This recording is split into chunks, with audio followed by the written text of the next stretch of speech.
Good evening, everyone. Welcome to another chill time, I guess, with Glenn and Russell. We've been working on an abbey, but it looks like I am kind of short on materials, so this stream is going to be doing a bit of chopping and mining from the stone generator, actually, and working on cooking up some eggs so that we can put together our egg cooker. Sorry, the egg stand. Let me try this again. The chicken stand in the spawn area. So first things first, I need to put away some of the stuff that I picked up this morning. Just been kind of busy this afternoon.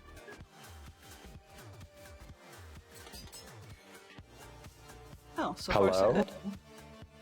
Good afternoon or evening, Fantastic Sherlock Fox. Let's put those away for now.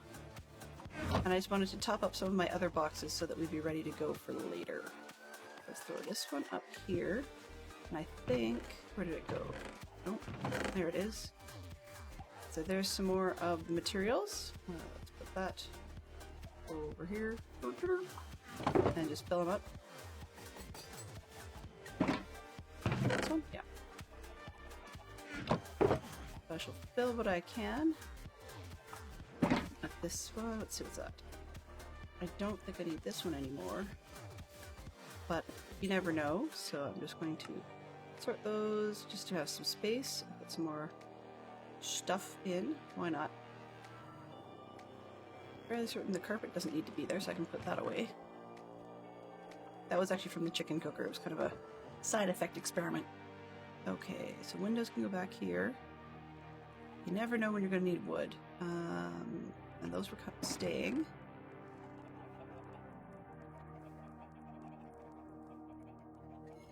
I'm a little bit disorganized at the moment. This one.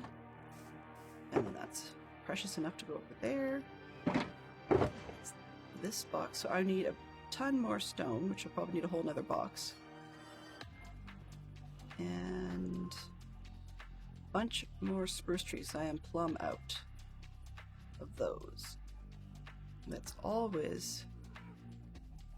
yeah, that'll work. Okay. And this way I can put the lights away for now. I think that's good. So we've got some chopping to do, and we've got some eggs and such to do. And I have a dirt box I can put away. Let's just put it in here for now because it needs sorting, but I'll deal with it later. Alright, so let's see what these guys have been up to. Well, they've been a little bit busy.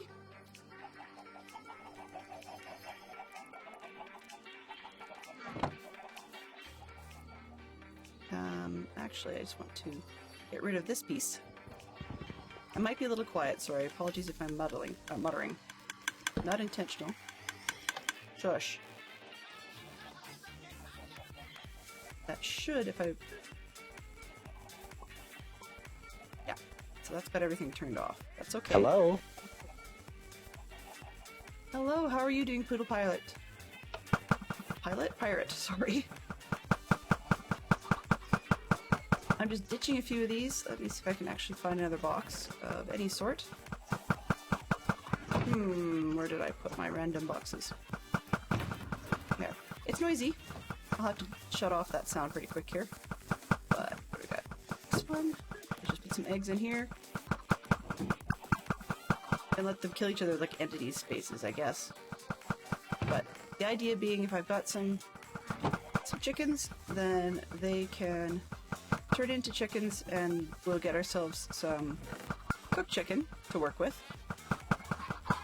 And I'm just going to sort those in rows. There we go. Yeah. There's not enough that they're killing each other from too many eggs. So let's just turn this off for now. Let those ones grow up. Alright. You're walking your driveway at the moment. I saw that you had followed on Twitter, so I did manage to catch that, and what do I got? So you got that going. That makes no sense. What I was trying to say was I did manage to catch the follow, so I've reciprocated. That's what I'm trying to say, yes. Sorry, I may seem spacey, and I probably am, But for some reason, I'm just a little off balance. Hello, Scrub Lord, how are you? No worries. So when it comes to my streaming, not everybody does it, but until Twitter breaks it again, I'm using Stream Elements to notify when my stream is live by posting or cross-posting to Twitter. And so I figure, well, then it behooves me every once in a while to switch it around and make sure that I actually go and check things. You know, that way I can support others, so it works well. I'm going to close this in because I can get closer from the other side. Let's move these torches. I won't stay here the entire time. The intent I've got is I've noticed over on this side, just northeast of the snow, we've got more spruce, so I'm going to go and cut down from over there. And then more clear cutting. Yay!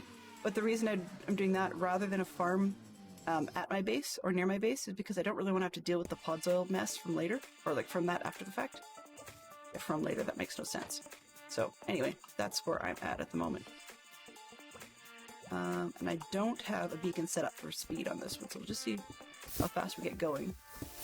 This is a great time. I don't have an auto clicker, but this is a great time for someone to type in !geek out, and that way we can get some alternate conversation starters going. Yeah. I'm still tired. I don't know what it is. My snore tracker and my toss and turn tracker said I had a good sleep on the weekend at camp, but somehow my brain's all fuzzy after the fact. Okay, so Geek Out is going to have us name 4 cola brands. That shouldn't be too hard. I bet you we could probably name at least 4 American or North American ones, and probably a few overseas ones as well, if there are any differences. Like, for example, a product like Iron Brew is only available in the UK. Well, I shouldn't say only available, but that's where they make it. No, you guys can name them. You guys can name them. So basically, we can all contribute to it. The way the game offline is played is that it would be a bunch of wagers to see who says they could name the most of whatever it is, and the target or the game figures you could get at least this number. But then if you fail to do so during your wager, then you get sort of penalty points. And if you succeed, of course, you get positive points. And the idea, of course, is to get as many points as possible. But for the purposes of the stream, I'm just using the content as a way of saying, hey, can we all do it as a group? So, for example, I know that, like, for example, Pepsi and Coke, as big companies, they have, of course, they have their own brands, but then they also have the other lines that they make, but they're different in other parts of the world. So, Coca-Cola is different enough that, for example, in the World Showcase of Walt Disney, they actually, like Walt Disney World in Florida, they even have a station where you can taste international colas. Yeah, like what does Buffalo Rock make? What sort of flavor is that? You know, Dr. Pepper is a good one. I don't know who makes that. I don't think it matters, but it's a Dr. Pepper. We've got Dad's Root Beer is one of my favorites. We've got A&W Root Beer. And for those of you that are busy doing other things, such as those that are, you know, maybe in Australia and be at work or something, I've switched my closed caption provider. It used to be using the Microsoft speech to text, which I had never bothered to train because there was no point. So now it's using the cloud services at Google. The side effect of that is there could be a very slight delay from time to time, but it's a bit more accurate. RC Cola, PC Cola, Coca-Cola, and Pepsi Cola. Wow. So, Fantastic Sherlock Fox, how much cola did you drink in your youth?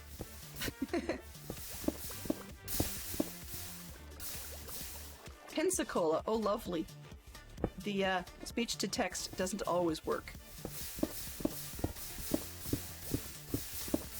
But at least you can understand what's going on. Most of the time. I was testing it earlier, and I don't know what I said where I talked too fast, but somehow it made some sort of ridiculous comment about SpongeBob. Not sure how that happened. Okay. I'm just going to throw the cobblestone in here and then go for the nap. It turns out that at the moment I am the only person on the server, so if I want to avoid phantoms, I go to do the sleeping myself, which is fine. It's a nice break from jumping around and well, or standing still and doing stone. And not the world's most visually appealing content.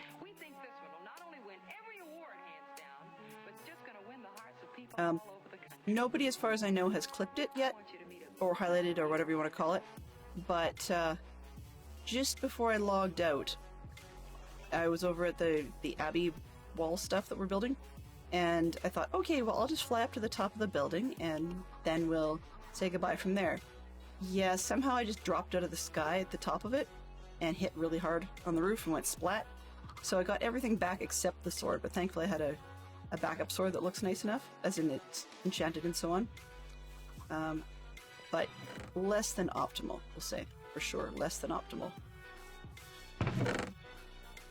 Yeah, it's not bad. So I'm not going to take us through a whole ton of stone, but at least a row or two. RC Cola and a moon pie. You know, I don't know if I've ever had a moon pie. With my kind of luck, they probably are available up here and I just never noticed it. I mean, for a while they had little Debbie cakes up here too, and I didn't notice what those were either. I mean, Fantastic Sherlock Fox does most of the household shopping, so he gets to see a lot of the cool things that are for sale, and I don't always get to. But sometimes you get neat things like, you know, Kit Kat ice cream and stuff like that. You know, you can get all kinds of ones mixed in. I still like some of the Ben & Jerry's flavors and stuff. Another good reason that Fantastic Sherlock does the never mind. Another reason that he does the shopping there is that once in a while I'll go with the, yeah, I feel like a treat, and we'll end up with something rather ridiculous and random.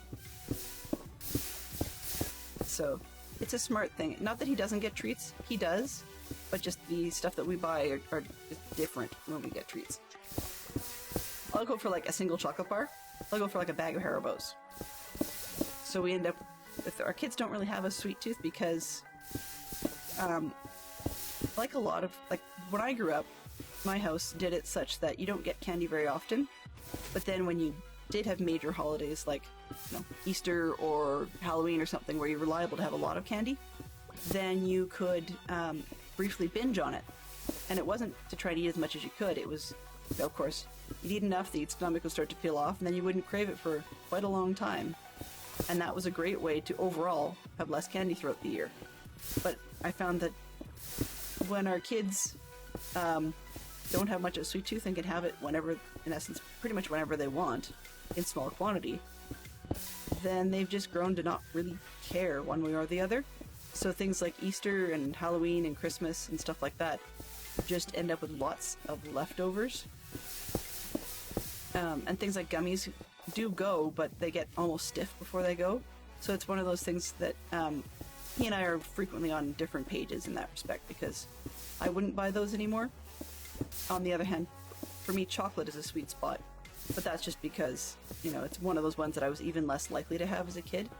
Once your parents discover real fruit gummies, the quote-unquote the good stuff like Sour Patch Kids and other nasties are generally unwelcome in the house. So needless to say, I've got a sweet tooth for the stuff that wasn't commonly allowed. So moon pies have a marshmallow center. Do they have like a cookie bottom to them as well?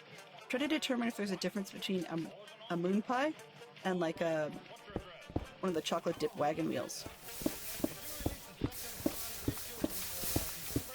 Up here we've got ones that are like, I don't know if they're 3 or 4 inches across, and it's like a layer of marshmallow, probably about 1 inch thick, on top of some sort of, it's almost like a digestive cookie underneath that. And sometimes you'll get ones that have like a cherry sort of gel, let's say jelly filling, but it's not really a jelly. It's kind of like that weird cherry cream stuff that, not cream, the cherry gel stuff that seems to happen around cherry pie filling. It's kind of like that with the marshmallow right on top of the cookie. Yeah, the cookie comes out kind of cake-like in some of them because it's soft.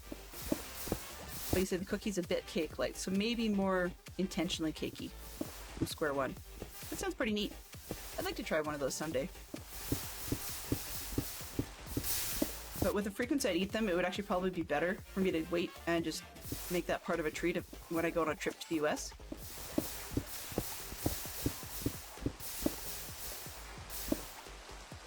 And I'm one of the people that, when they're quote-unquote fresh, I like a jelly roll, or I like a Twinkie kind of thing. But they have to be fresh. When they start to get stale, they're really gross.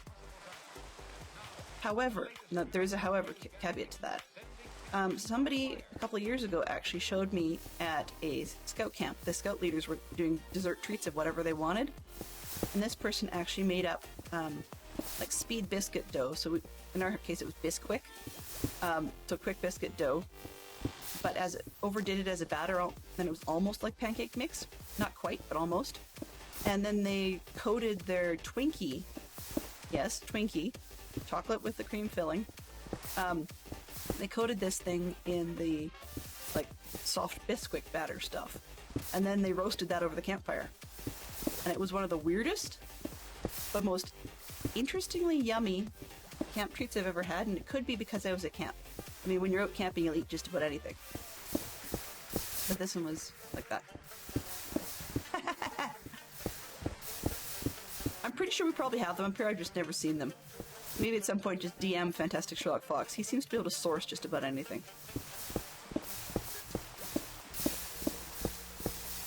Okay, enjoy your dinner cooking. If you need to lurk, lurk as long as you like.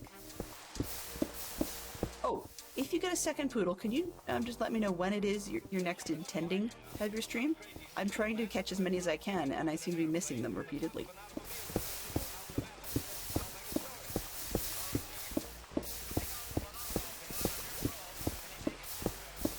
So we have a lot of the regular sodas listed. I'm just curious if anybody can think of some weird out-of-the-band ones.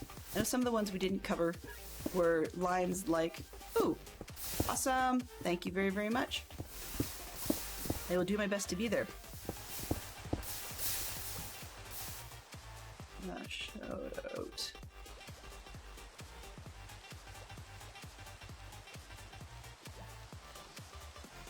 And then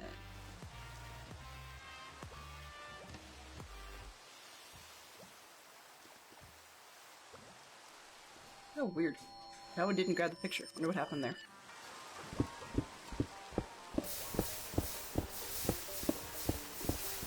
Awesome.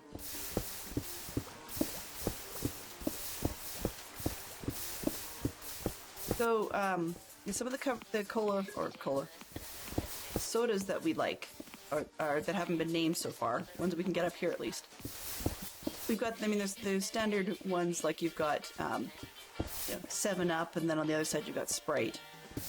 And then one of those two sides has Mountain Dew, which, as I understand it, the American one has caffeine, and the Canadian one does not. So I find that interesting because I don't really know if I prefer the American one or the Canadian one, and I don't really know if there's much of a difference in taste. But I don't drink a whole lot of it to know. And then nobody's mentioned things like the Crush line of drinks. So you've got, orange and grape and cream soda and so on. They're not technically brands, but I think we'll go with it because the line, I mean, cream sodas are a whole bunch. Like what's the other one I had? Fantastic Sherlock Fox helped me with this one, if you can remember. The Gentle... something Gentleman. The company used to be the Great Jamaican, but they've changed their name to something or other Gentleman. But anyways, they've got some really good ones like small bottle servings of tonic water or really good ginger beer. And they've got like a spicy pineapple. Very, very, very tasty.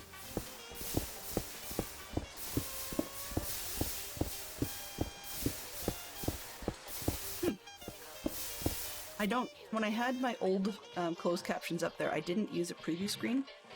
I just thought there was no point.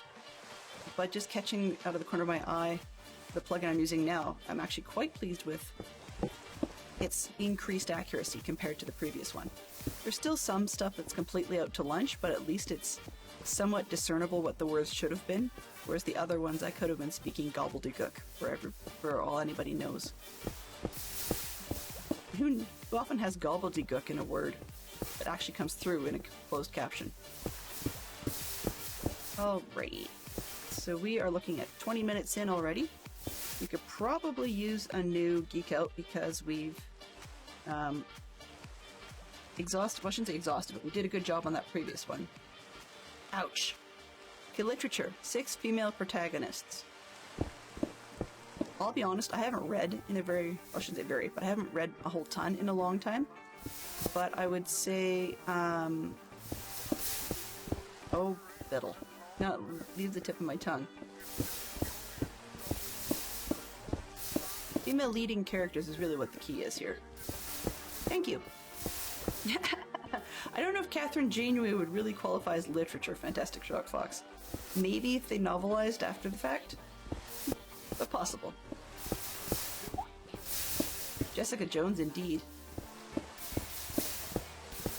Trying to remember what the lead character lady is in the Laurie R. King series. Oh well. It'll come to me later and I'll feel silly. That's okay. I mean, I guess you could say Ms. Jane Marple would be a good one. But the definition of protagonist is kind of a difficult one, because, I mean, you can't just simply say leading character, because you could probably get a whole bunch out of one book or a whole bunch out of one series. Very true. Very true. I'm not familiar with Commander Sassenach. Who's that? Which book is that from?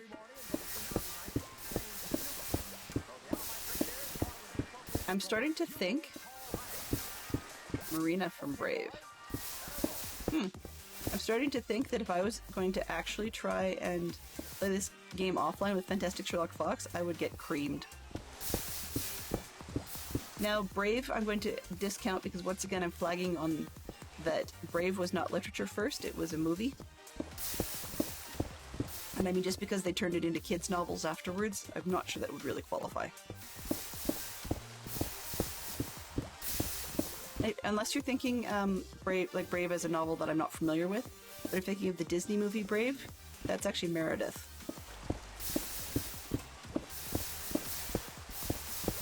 I mean, and definitely there's probably reuses of words. What else have we got? I'm just trying to think. Skippy. Do we have a full box yet? Not quite. Almost. Let's see what the oven has been up to. Do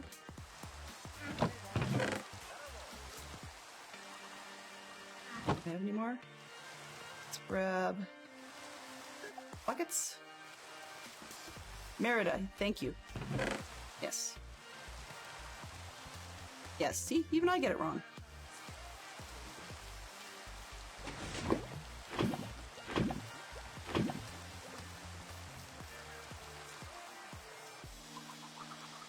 Oops. Those over here. 1, 2, 3, 4. There we go. Alright. What have we got? Carrots and bedtime. Oops. And I get this one, and that one. Oh, come on. That's one of those, like, it's so close it's silly moments.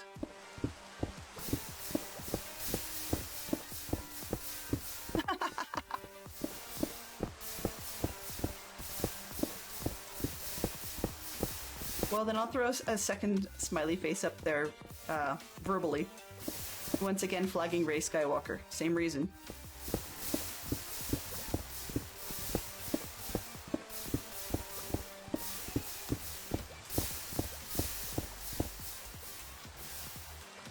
I mean, we could equally say to... Well, actually, no, I'm not going to throw that out there because that doesn't make any sense.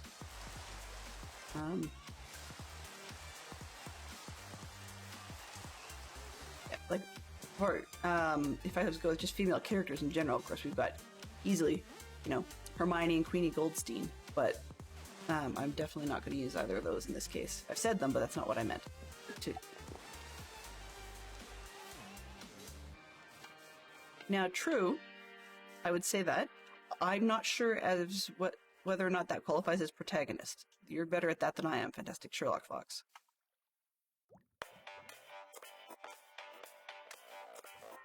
Okay, so I got a box full. Let's get a shulker here and get it filled up.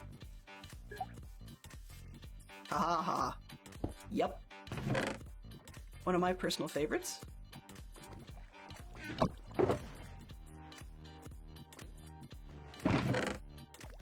Montgomery for the win.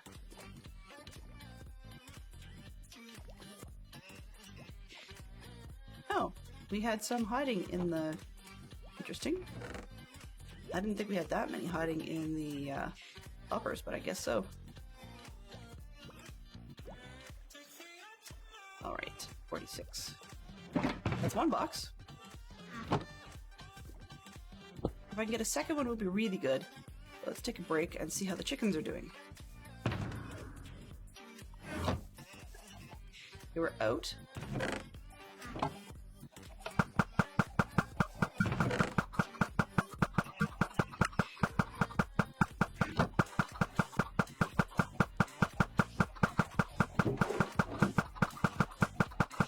We got a few, so let's leave that.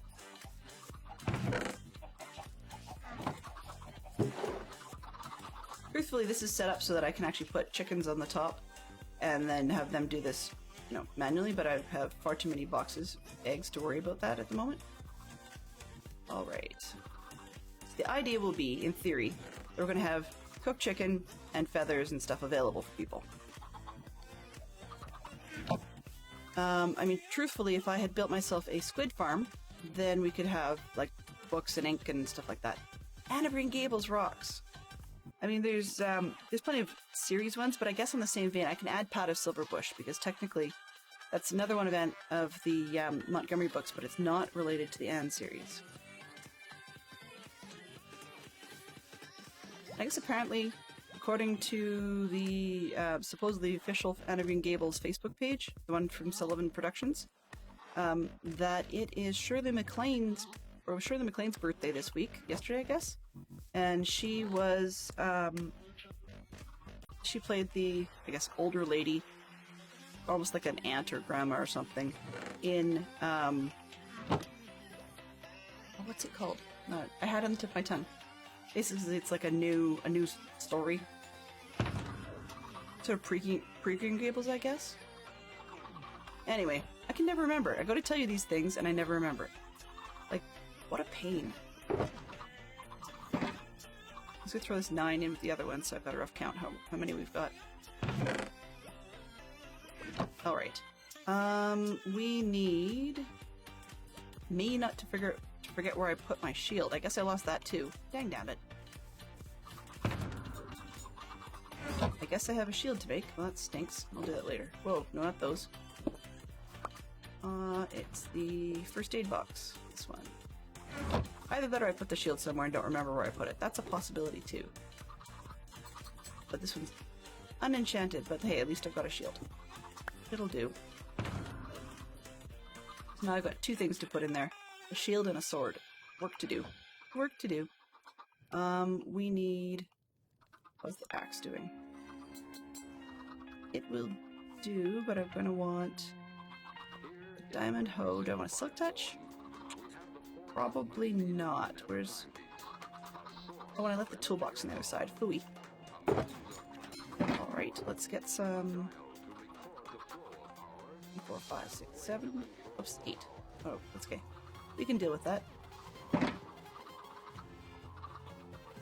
As dumb as it is, I'm going to go waste some money on a hoe, because then I can actually get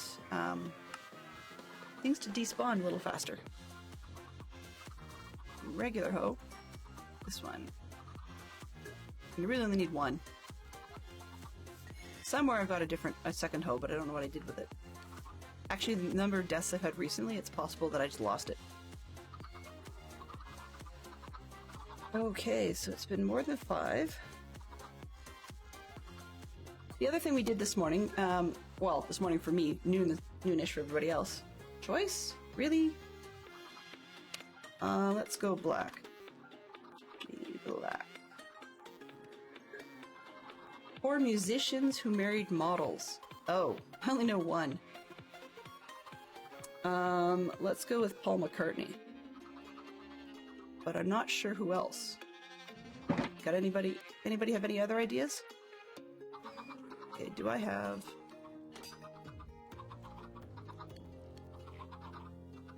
Oh, that was helpful. What I'm heading over here for is I left my toolbox. Or the one marked toolbox. Yeah, you can see my death. I splatted rather royally on that roof.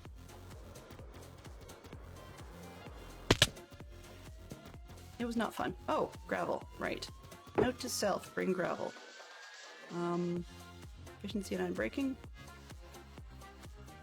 Yeah, okay, that's fine. That's a spare. I don't think I need shears. I want them for something, so let's leave it.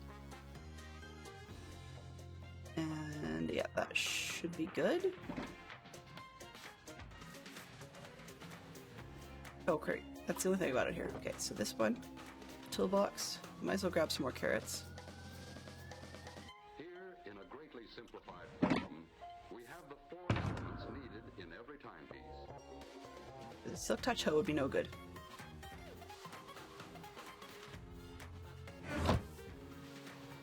No idea in this key code? Yeah. Let's just skip that one. Other than Paul McCartney, I don't know who else to add in there. Let's go with this one again. 4 professional boxers. Can we hit that one? They don't have to be current.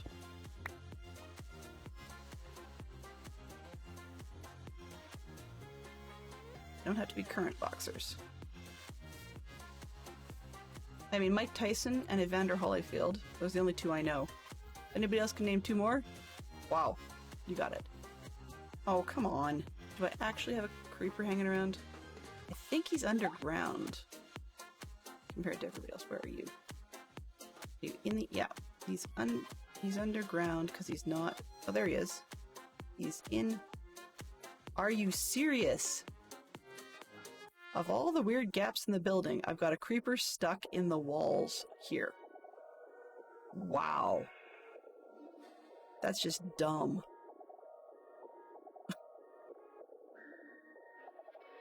I wouldn't be surprised. I can see that there's a very similar gap on my mini-map that's on the opposite side, right in here. Now that I think about it, I wonder if that's where we had that funky zombie hanging out for the longest time. I suppose I better get in there and light those up after. Okay, now that I know they're there, what I'm actually gonna do is just go chopping instead. Sugar Ray Leonard, woohoo! And Muhammad Ali. Awesome. So I think we've got 4.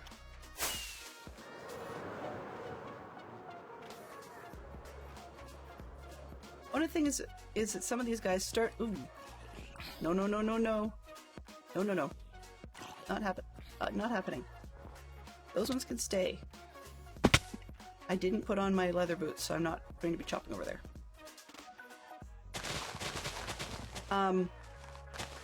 One of the things about it is some of these guys started out...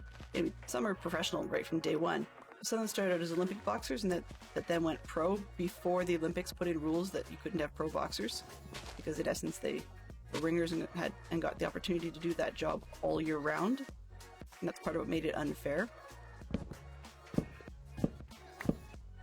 In the same way that there's controversy over the fact that pro skaters got into this, or are allowed, as far as I know, in the skating competitions.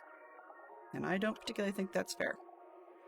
But I mean, hey, nobody asked me what was fair, so they do what they want, right? They have a permit.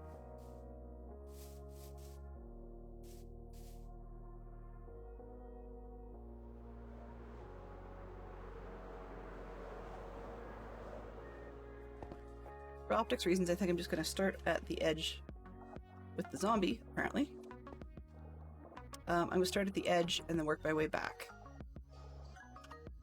Till I have enough, whatever enough is. And I didn't bring a bed. High on the stupid scale. Give me a sec here. Yeah, there's dumb, and then there's don't be a total idiot.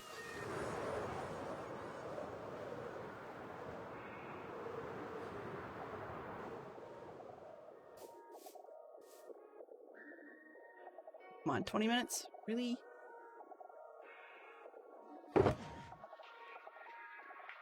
Now, is that creeper still here? Does not appear to be.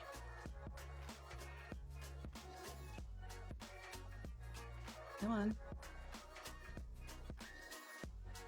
Egg sandwiches for dinner. Wow. What sort of egg sandwiches? Like, are we talking egg salad? Like egg salad sandwiches? Are we talking about fried egg sandwiches? Or are we talking about, like a easy over type of egg? My parents used to call them smashed egg sandwiches that we would have for dinner. Scrambled. Ooh, yummy.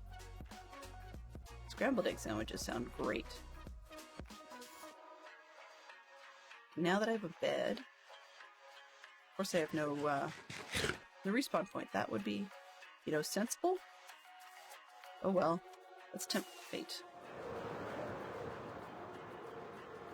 Where is coast? There we go.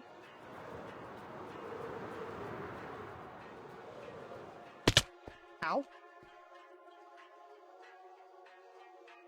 I think I hit the ground just a little bit hard there.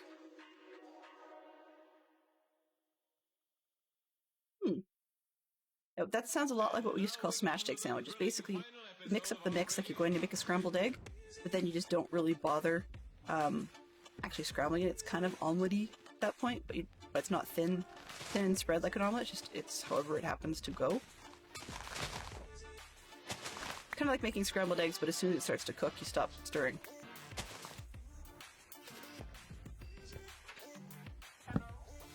Then they'd have our house was a Miracle Whip house, just because my parents seemed to figure it was less calories and supposedly better for you, although that's debatable. So we did Miracle Whip and like toast, cheese, but it'd be like processed cheese. So we'd have like a Kraft cheese slice or something, and then for some unknown reason, my father liked to put white onion on them. But he'd never shocked the white onion, so it was always this, like, egg, and then crunch, right? This huge onion flavor all of a sudden. You're going, bleh. I like Miracle Whip now, because now I find, sounds weird, but I find mayo too eggy. So I'll have to join the 10D2 Chickeny Club, except in this case it's too eggy.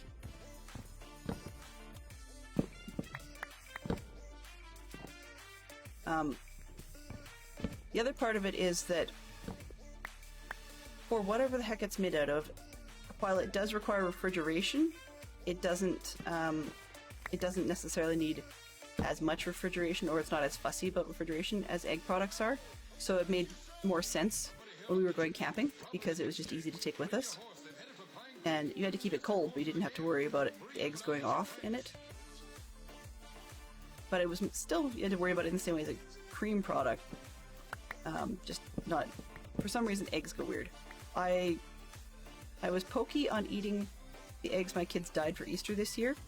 Nobody else in my house will eat them, so it's all up to me. And I kept saying, oh, I wanted the kids to be able to get the enjoyment out of moms having their eggs, so I delayed, and then tried to have one after camp. And I think the shell on that one had cracked. And so the egg inside went off. But it didn't just go off flavor-wise. I mean, I was dumb enough to taste it. But the egg itself went soft and gooey. When it's a hard-boiled egg, you know that's not supposed to happen. I don't know if the other three were fine. Their shells didn't look cracked, and there was no discoloring. But, yeah, we just didn't trust it at that point. But I do like a good hard-boiled egg with some salt and pepper on it at lunch.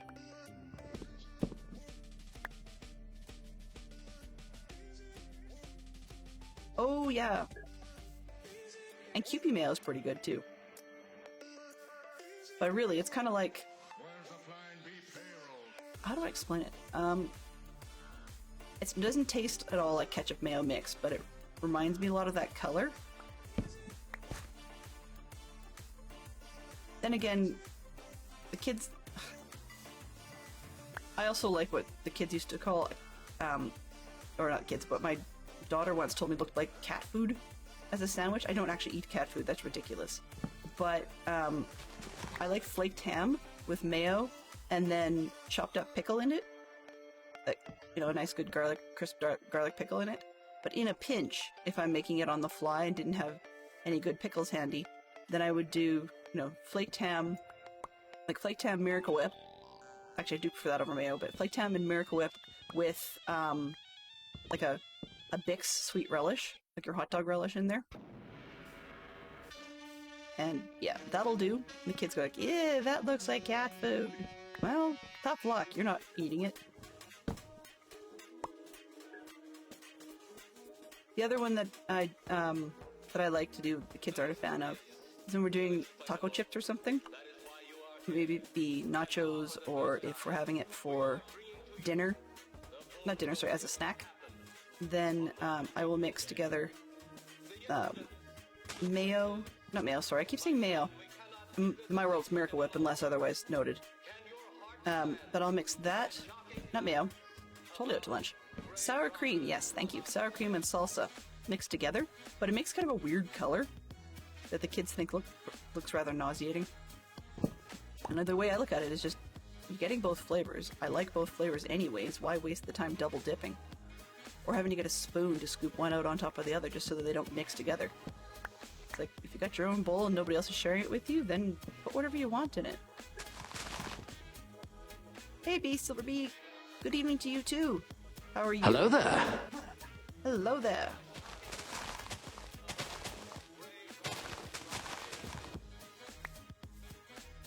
It's funny, that particular hello there from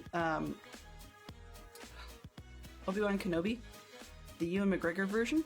That one's almost always the same version used.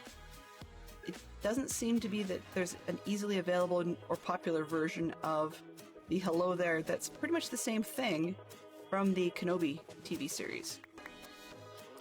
But I am curious, though. It's one of those ones where if you collected all the hello there type lines from the same actor who did the same character, would there be much difference, or would they be virtually the same?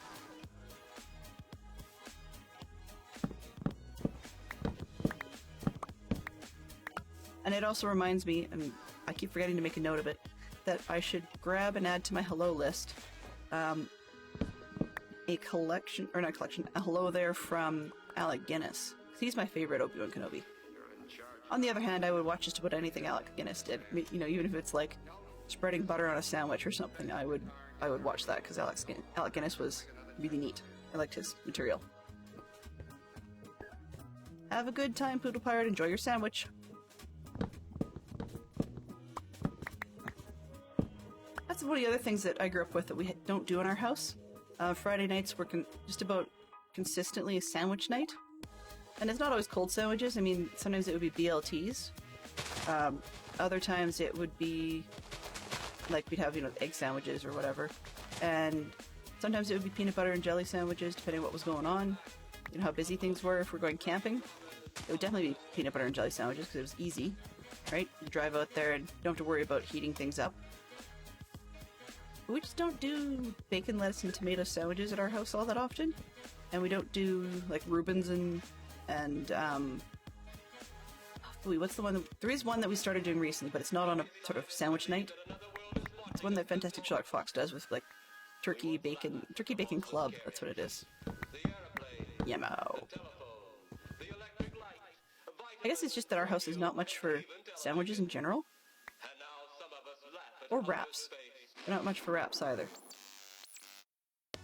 I'm having fun playing an infinity sky map on Bedrock. Need to fix dinner, so we'll be here and there. What's new, right? Hehehe. Yeah, Skyblock. I saw it, one from, I think it was Silent Whisper the other day. Maybe it wasn't him. I'm trying to remember who it was I was looking at on Twitter. But he did a total riff off of the theme song from Firefly. And say, you can't take the Skyblock away from me. It worked really well, but it was just funny how he did that.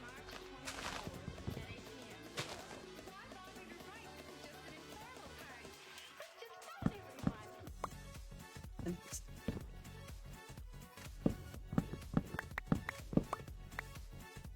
Firefly's one of those ones that I saw it with Fantastic Sherlock Fox. We borrowed a DVD set from one of his coworkers. And while I quite liked it overall, it's one of those ones that I can see once or twice and be good. Some of the characters and stories were great, and some of them were a little much. But yet, it's also one of the series that you go, oh, it's that actress from that show, you know, you never remember, but you know you've seen her before. Right? Fantastic Shock Fox wants a new geek out. Our new one is movie theme. We need to name 6 films that feature Christmas.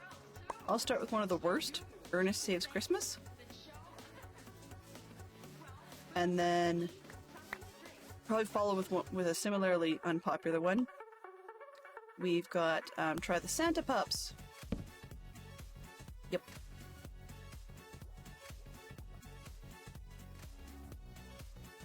Elf, The Grinch Who Stole Christmas, The Santa Pups, National Lampoon's Christmas Vacation. Yep.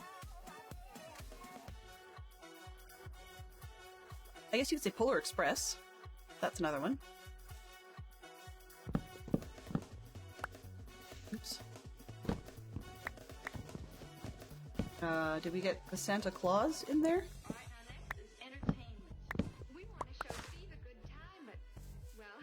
But yes, I would very clearly get creamed if we played this game offline. Wow.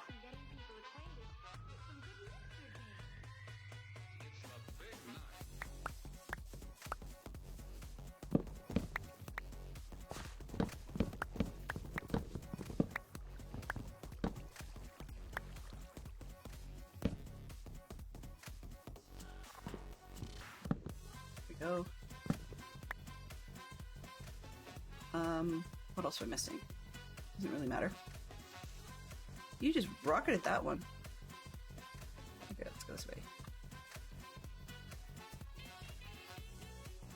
Rockumentaries. I could think of one, but we need a new one. I'm not even using shaders. I really have to reload, like change that reload key.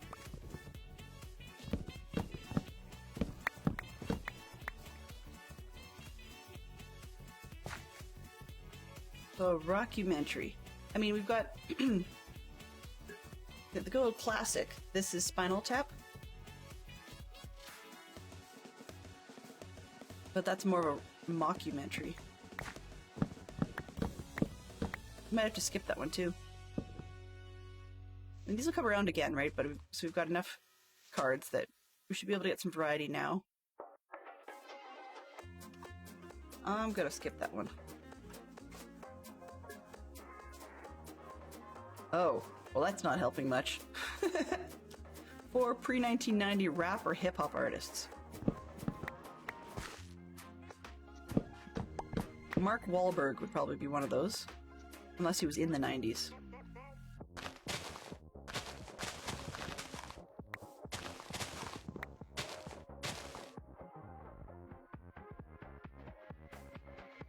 Yep. DJ Jazzy Jeff and Will Smith as Fresh Prince. I mean, there's probably also, like, you'll have to correct me because I don't know when some of these were. Hello? Hey, Jazzy Mac, how are you doing? I was just about to ask you, did you get lost? I'm not used to people with a slightly larger following showing up here. I'm just going to do a quick flyover to the project I was working on earlier because it's a little safer than hanging around out here. Oops. Trying to fly with a bow, not so bright. You're always lost. I'll give you a better look at this piece. We're on the Dadcraft 73 Java server, but at least here I don't get my backside handed to me if I don't sleep. Okay. Free cam. So I am working on an abbey or monastery. Haha. I usually say Delen, so it's like D''Len. I know I was trying to write that in the stream, in your stream earlier, and it wasn't coming across very clear. It's based off of, if you're into sci-fi, it's based off of the old Babylon 5 TV series. So I'm using a, well, that's what I want. All above, all. So this is sort of the abbey / monastery I was yakking about working on. It's a Benedictine style monastery based off of, well, I should say somewhat similar to, not quite the same, somewhat similar to The one that was in Shrewsbury, England. Yeah. Yeah, some people have problems. If I put the D apostrophe in the front of it, then I tend to get people saying D-Len. It's like, no. It's the D being short. But yeah, I'm not too fussed. If it's a challenge to remember, just call me Del. Most people start out saying Delen and then they shorten it to Del anyways. So this is what we're working on. Now the one in Shrewsbury actually doesn't have the double column or the double towers. It's just got a single tower in the center, so I'm going to have to chop that off and redo it. But I figured I would start by using the design that's very similar from the rest of it, and then chop that part off. Hey Tiz, how are you doing? So we're making some progress. We're not quite done. We've got some blocks it doesn't like because I'm changing the palette as we go a little bit. And just before I raided into Chazimac, I was like, oh yeah, let's go back out and we're just going to land on the roof here. Yeah, this will be fantastic. Swooped in and went curse splat. And everything went everywhere. So I thought, oh, this is fine. You know, no big deal. We'll come right back up and we'll get all the pieces and that's, you know, no problem whatsoever. Well, I didn't have the sword and I didn't have my shield. And as I looked over the edge here to try and figure out, okay, where'd the sword go?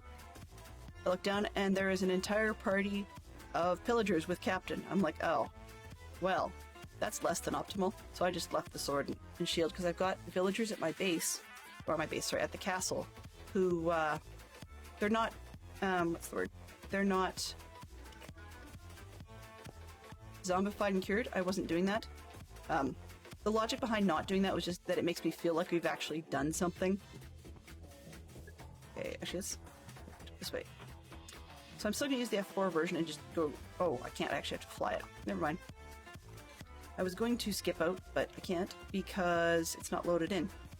So the other portion of the base that I've been working on when I'm coming into Chazzy's streams from time to time is we had a castle. It's a little short. Weirdly enough, I might actually have to put the walls up higher. But, let's go with an F4 on this one. So this is the castle we've got. It's sort of a Mott and Bailey design. And in lieu of a keep, that's where I've hidden the iron farm. You can sort of see the lava down there. Villagers are so worth all the pain. Yeah, exactly, because then I got my iron armor really early. And I was happily golem free for the longest time. But then just yesterday I decided, oh yeah, I need to fortune some coal or something stupid like that. Something basic. And of course, these social villagers in Java decide to spawn a guy. Oops, I can take off the F3 screen. There we go. So that's that piece. Got a couple of little farms here. This one's manual because I don't really need it to be anything else. So we're going to... That one's somewhat realistic-ish. And then of course this one is totally not because it's just your standard sheep farm. What do I got over here? Other piece is 3 wheat farms. Oh, hello, sir. That are all run by villagers, or penned-in villagers. And those ones just get sorted, so the wheat comes into this chest, and then the seeds go into that one over there, so that I can put them in the composter. I didn't originally have a composter, so... There was a design I did a couple seasons ago where same sort of thing, but the villagers actually had access to the composters. Yeah, the villagers have access to the composters in the old ones, and so therefore they actually needed the seeds, but in this one they don't, so I just boxed them up. The records are right in the cabinet. Well, is it okay with you, sir? But the theme for the base this year is that I'm doing, where am I? I'm over here, okay. Oh, right, the other piece. And the other piece, you haven't seen, I'll just mention, it's got nothing to do with the theme. Most of it doesn't. The theme for the base this year is Brother Cadfael Chronicle Mysteries. So it's a 20-book series set in a fictionalized version of Shrewsbury, England. But they've actually used enough of the realistic names and stuff so that I thought it would be kind of fun to base it off what the real archaeology was. Which, for the most part, doesn't exist anymore because some lovely architects in the 1300s decided to run the major highways in England right through the property. But, yeah. So I put my mob farm underground because it doesn't fit with the quote-unquote realism of the sort of base theme this year. That was a fun light up. I know it's not very effective, but it does what I need. And that's really all that matters, is that it does what the amount I need. I thought about going taller, or at least a more effective drop shoot. Hi, buddies. And goodbye. Watching that part is so satisfying. So the drop shoot is not quite tall enough, but it's got soulfire at the bottom, so I don't particularly care. But I thought in order to make it taller, I'd have to chop through this floor and connect the two caverns. So I started lighting up, completely forgetting, as a chicken, because I don't play Minecraft all that boldly, hence it not being hardcore. But completely forgetting that, of course, the more you light up, the more you concentrate where your mobs are going to show up. Therefore, when I got over here, I was not too pleased. There's only one guy there now, at the moment, but that this part would have an awful lot of mobs. And it got a bunch. The other thing is, as you can see, I don't have to go all that far to find sensors, shriekers, and so on. And those guys are not on my to-do list. I mean, this stuff would look really cool as like a ceiling inside the church because of the whole sort of almost star effect, but it's not worth it enough for me to deal with it. But yeah. So that, and in real life I'm a bit of an arachnophobe. Well, I shouldn't say a bit. I'm an arachnophobe. And so depending on the situation,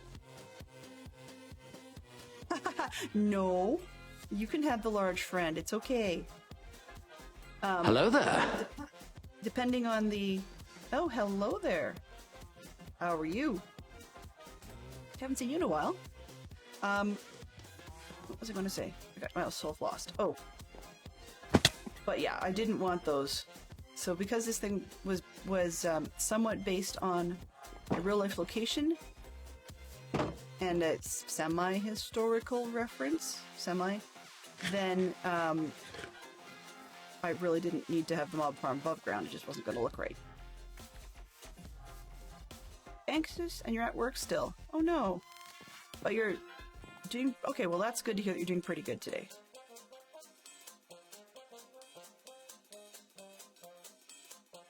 Some days can be great and some days can be rough.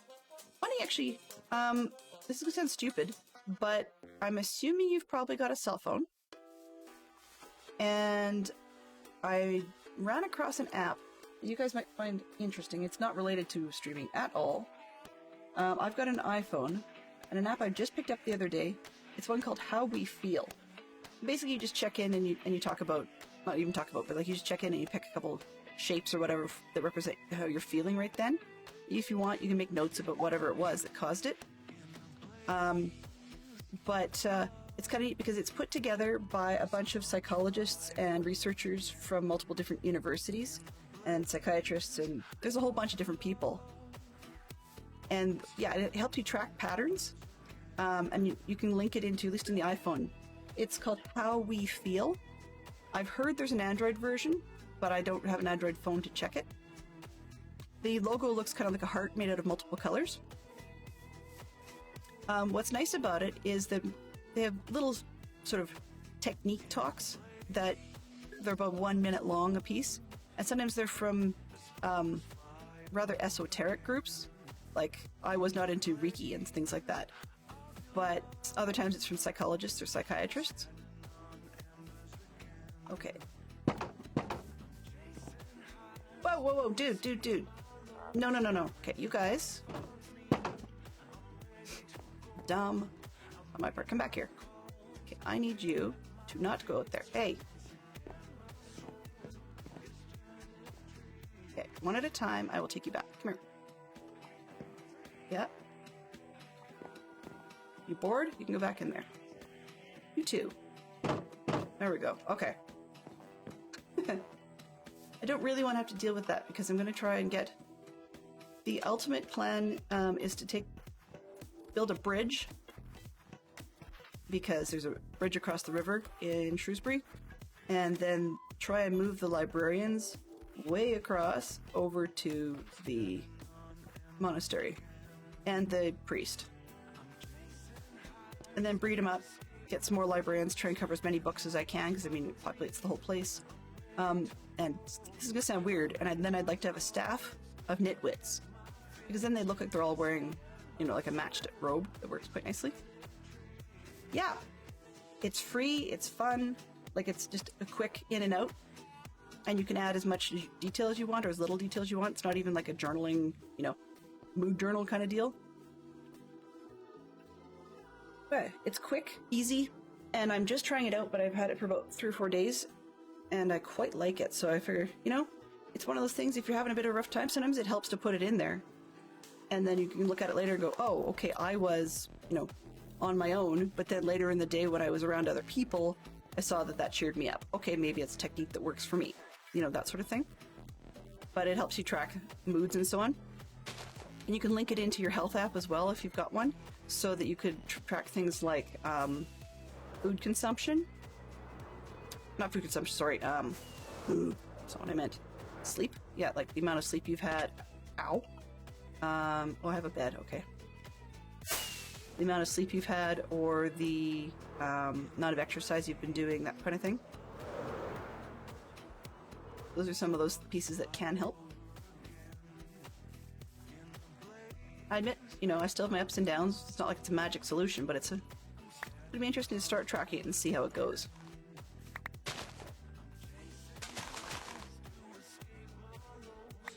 Exactly. I mean, this one, it does have the opportunity to have friends and stuff like that, and you can set it up to share whatever it was you wanted to share. But the thing I like about doing it that way is that, yes, you can have friends if you want. I didn't set any up, but if you, you know, choose to do that, you can control who it is. I like the idea about a quick post to Twitter. The concern I have is that I'm of the personality that would feel quite nervous about it after the fact, potentially do a lot of retracting and deleting messages, and especially freaking out if anybody I didn't really know bothered to comment, even if it's encouraging material. I'd suddenly feel embarrassed and take it down again. And I wanted something where I could just sort of keep a loose track. It would help with the analysis, and then I didn't have to worry about not having control over the sort of people I shared things with. So what I'm looking for spruce for is that in the monastery we've got some lovely arches in the main church portion that are spruce in the roof, and I had just run myself completely out. Besides, I'm going to be needing a lot of spruce and oak later on for the buildings in the village. Oh, the one piece I didn't show. Doo-doo-doo. Ow. So I was showing you guys, so I've got this piece of land. Now I'm taking it deliberately over the right. Many of my returning people have seen this before, but if you haven't seen it, then clearly it'll be new to you. So I've got this shape. And the funny part is that I was just looking for the plains, like the flat meadow zone. I didn't actually intend to pick for something specific, but it just so happened, making sure that's right, Gmap. So that's the real place, right? So you can see that I didn't get that far off. That's the real Google Maps place. Okay, now what I was also looking at is the sketch map based on the books. So my castle was a bit outsized, but and the town, just because it's going to be annoying to build a whole town, will be probably undersized, and the abbey is kind of wrong size too. We're looking at where's the abbey sketch map? There we go, this one. So you can see that the abbey zone is looking somewhat similar. I have some pieces to change because the real one has the tower on the top, even though the books didn't reference it. But yeah, so we're looking for something fairly similar, and I got lucky that they match. It's pretty cool. I didn't expect that. So you can guess that I was pretty happy when I noticed that.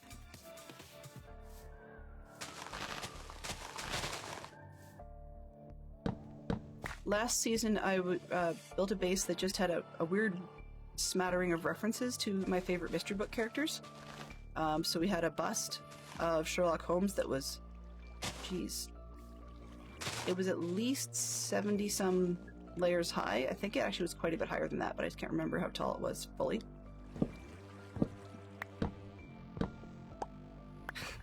I was trying to be even more accurate. If you want a quick one, so you guys saw, let's do this really fast. You guys, oh, spider. Okay, you guys saw the castle. And in the books, they don't really say. I mean, it's a fairly stone castle, but they aren't too fussy about it. Though the period I'm looking at, oh, yeah, that's coming. That's coming. But the period I'm looking at, references again. Actually had a model of what the church might have looked, or not church, sorry, the castle might have looked like for real. Oop, no, not that one, that's the church. Did I? Oh, I closed it. Darn it. Okay, let's see if I can find this really quick, otherwise...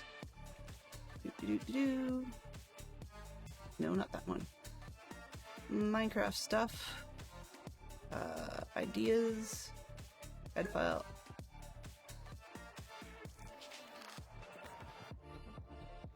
Okay, what I'm going to do is I'm going to be lazy on this one. Let's minimize that. What I mean by that is I actually have a whole scene of references that I use regularly, but I think rather than doing that, I'm just going to center display so it looks like the same, and then open the pictures.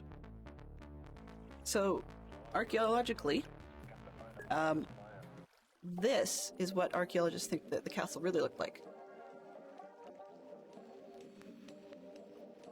So you can see I didn't match it perfectly. I've actually changed where one of the entrances is. Because there's the opposite side of the building. That's the same model, just from two different angles of the photo. And doing archaeological research, actually the building, unfortunately, looks kind of like this now. Well, basically, the hill you'd see in the center of that picture is the Mott and Bailey portion. You'd have the river across the back, so that'd be out here. And then down in the southwest corner, they actually have sort of like a gatehouse looking building with a couple of little turret towers on the ends, which that's all fake, as in that never existed. That was part of the architectural rebuild of the castle in the 1300s. Architect was Thomas Telford, and he made a right royal mess of a lot of different parts of England, but he was popular and rich. The art Fantastic Sherlock Fox is referring to, and I have to be careful because I'm going to end up dead if I'm not careful. Here, let's see, where is... Do I have a bed? 6:17. Okay, we're good for a few minutes. The art he's referring to is this one. So that was last season's carpet art. Tiz probably remembers hearing about this. And it was... Oops, not that one. Carpet art, please. Thank you. Picture. There we go. The carpet art last season was about 150 by 150, but it wasn't aligned to be able to be... Sorry, I want to make sure I'm not dead. Spiders and all, you know?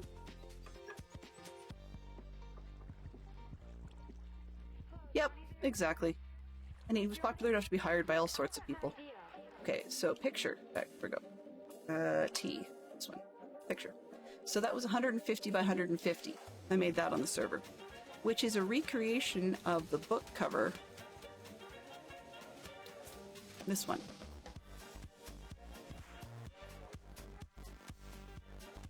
So, yeah, you can see that I had a bit of fun with it last season. And we went over other similar types of characters. So when I made a bust of Sherlock Holmes, it was pretty tall. When I made, I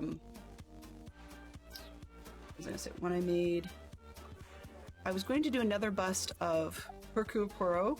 Unfortunately, my materials supply and time did not allow for it. Not to mention, I quite liked the one with David Suchet, but the only bust version of that I could find that I could use as a model to work with would have ended up being from about 64 to very nearly build height, let alone the detail required to get that, and the width and stuff would be ridiculous. So instead, I copped out and just did a bit of, well, more, not carpet art in this case, but more pixel art with the blocks in the floor, copper and, dare I say it, diorite.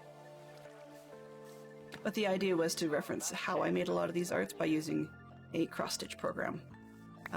The busts, though, those ones I didn't design just because I knew that it would take a lot more time than I was interested in putting in. Somebody else had already done it for me, so I learned a lot that time about converting 3D printing files into through a program called a voxelizer online, and it turned them into Minecraft schematics. So that was a lovely little find that I quite like.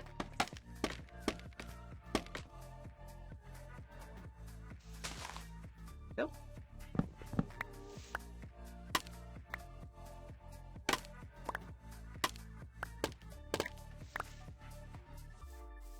So yeah, that was my theme last season, and I thought, oh, I'd love to do a whole CAD file themed one this season. And then I realized two things. One, I'd be looking for a lot of detail, so I'm falling into a lot of historical rabbit holes. I think I've been watching too much Time Team. Although there are certain ones that we'll see a Time Team episode where they talk about roughly the correct period, and my brain starts going, oh yeah, but what if this and that and, you know, such and such to make it realistic? And I start to, you can almost now hear Fantastic Sherlock Fox roll his eyes. He's very polite about it, but I think he's getting tired of it. Time Team is cool, nonetheless. Where was I going with this? Where am I? Okay, good. So what I'm really looking for here is restocking because, as I said, I ran myself out of the trees and so on. But it's really fun to fall into a rabbit hole and learn that actually at one point, the reason that people know what the castle at Shrewsbury looked like, well, somewhat looked like the first version of it at least. They still have a castle now. It's actually oddly a military museum. But one of the reasons that they know what the first one looked like is because they actually had some digs come through, not from Time Team, but just archaeological digs, and have done it a couple of times, and they've dug through different parts of the grounds. But I find it interesting because there's only so much that they're allowed to do. So apparently the sizes of the holes that archaeologists are allowed to dig are actually end up being dictated partly by the landforms they find in the hole, because they have to watch the angle that they work with, and over or under, I can't remember how you would measure it, but anyways, the more steep the angle of the hole, then the shallower they're allowed to make it because of the safety regulations. It's not one of those things I never really thought about. I mean, I had always thought that you just dig till you find what you've been sort of searching for, till you get to the layers you need. But there's some that they can't go deep enough because they actually had already reached the safety regulation maximum, and that kind of sucks. And that's what happened with one of the spots in the in the Shrewsbury Castle digs. But I was quite surprised to be able to find it. And then not only did I find a few little videos talking about the various days of the digs, from the dig director, I guess, being interviewed, so he was talking about that they only went as far as they could go. But it was interesting that they also didn't want to disturb the ground any more than necessary, even though they knew that in the 1300s it had already been messed with. So what they did was they actually went through the remains of a destroyed previous greenhouse from the Victorian era. So that was where the ramparts had already been disrupted and messed with. So they went down through that because then they knew that they wouldn't be disrupting the ground further. And it wasn't a matter of seismic stability or anything like that, like in the ground. It was literally just that they didn't want to ruin anything further. And but yeah, they went down a certain distance and they found part of what they were looking for, but unfortunately they couldn't go down any further because they had gotten to the maximum allowances. And the weird part about it, I thought was kind of odd, was how shallow those were. So literally, they were only I think in the one hole he was talking about in the greenhouse, because they had dug through an existing set of layers and whatever. Their hole was only able to be about 2.6 meters deep, which is really kind of sad. So I mean, when we're in school, we're taught to ballpark how much a meter is by looking at a standard household door, and even though it's not quite a perfect sizing, or you have different references you can use to ballpark how big something is, and a standard household door we were taught to ballpark as being 2 meters. So if you just look at the nearest door near you and imagine basically one of those, and then like a third maybe of that is as maximum deep as they were allowed to go, without additional shoring up and things like that to basically turn it into like a mineshaft style hole. And I hadn't realized that. And the other part of it that was kind of interesting about it was because of the angle of the dig, that if they had gone any deeper, the other thing it would need, in addition to shoring up, is they actually need to wear climbing gear. Yes, they dug a hole, and 2.6 meters is your max you can go before you need to wear climbing gear. Like a harness and stuff. And I thought, this is just, yeah, wackadoodle. On the other hand, part of the reason that the UK can know so much about their history is because there are so many different places where similar sorts of things have occurred multiple times. So you won't necessarily catch the same depth restrictions in all places. And that's partially because of things like agriculture. If they're repeatedly digging and tilling, sometimes they turn up things, but other times it just prevents people from piling up, hills and debris and whatever else on top of the spot, because the farmers are repeatedly plowing it down again.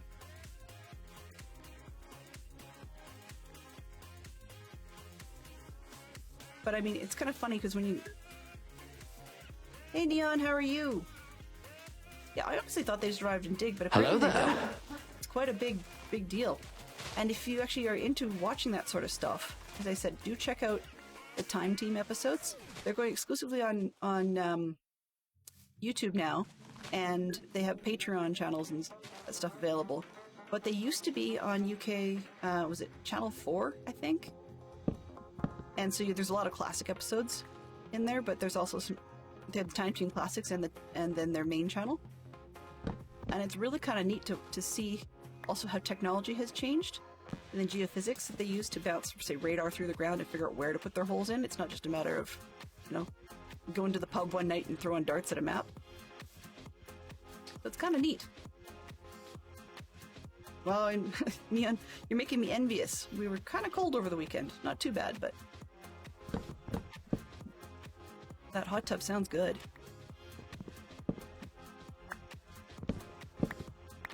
But you came in time to hear me prattling on about archaeology again.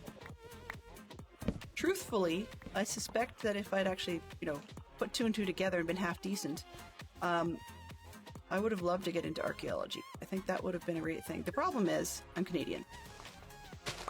That sounds ridiculous.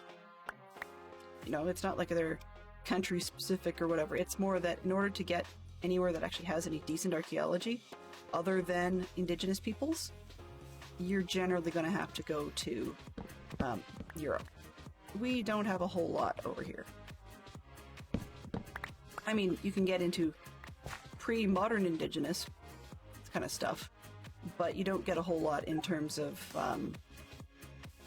other types of things. We're not all digging in the snow, but you make a good point. We also have a very short dig season over here.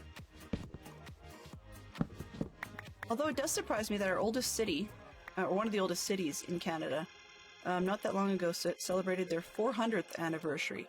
I mean, in somewhere like England, it's like, oh, well, that's peanuts, whatever. But in Canada, that's a pretty big deal.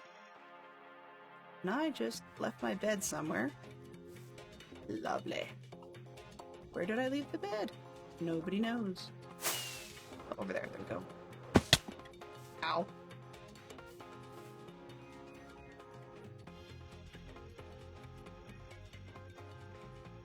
Ooh, wow.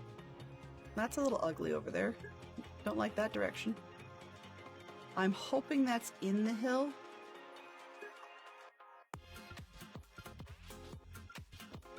Yeah, okay, it's inside. It's not on the surface. Good, I can handle that. I'm okay with that.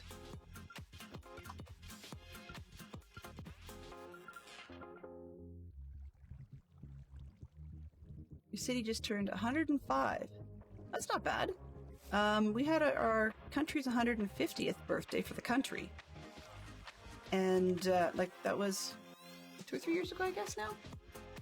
What do I want to say? Was it 2017? It can't be that long ago. Anyhow, where is that water coming from?